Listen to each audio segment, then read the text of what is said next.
আচ্ছা, গতকালকে আমি মোটরসাইকেলের সাইজ এবং ফিট একটা বিষয়ে কথা বলেছিলাম।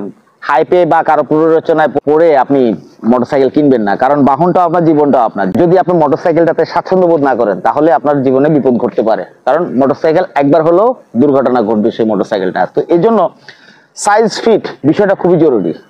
সাইজ এবং ফিট, কোন মোটরসাইকেলটা আপনার জন্য স্বাচ্ছন্দ্য বোধ করছেন, এটা কেনার আগে অনেকেই বুঝতে পারে না, কিন্তু কেনার আগে বোঝার অনেক কায়দা আছে এবং এটা আপনি পরীক্ষা করেই কিনতে পারেন। আপনাকে ছোট্ট একটা টেকনিক শিখিয়ে দিচ্ছি।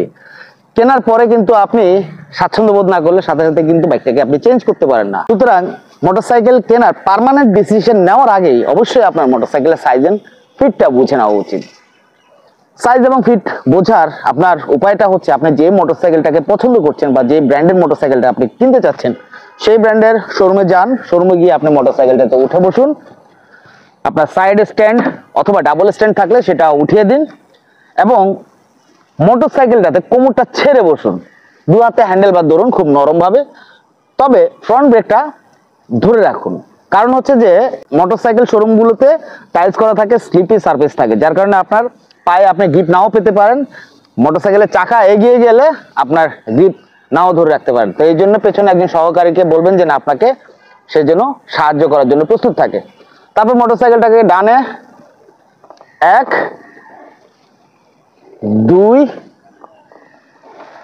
এবং 3, প্রথম একবার অথবা দুইবারে আপনি স্বাচ্ছন্দ্য বোধ নাও করতে পারেন, কিন্তু থার্ড টাইমে যদি আপনি স্বাচ্ছন্দ্য বোধ না করেন তাহলে সেই মোটরসাইকেলটা আপনার জন্য নয়, যতই সুন্দরী হোক না কেন। এবং মোটরসাইকেলটা যদি 3বারে বা শেষবার হলেও যদি আপনি স্বাচ্ছন্দ্য বোধ করেন তাহলে সেই মোটরসাইকেলটা আপনার জন্য। সুতরাং মোটরসাইকেল কেনার আগে অবশ্যই আপনাকে আপনার সাইজ এবং ফিটটা বিবেচনা করা খুবই জরুরি, কারণ বাহন আপনার, জীবনও আপনার, তাই এর নিরাপত্তা নিশ্চিত করার দায়িত্বটাও আপনার।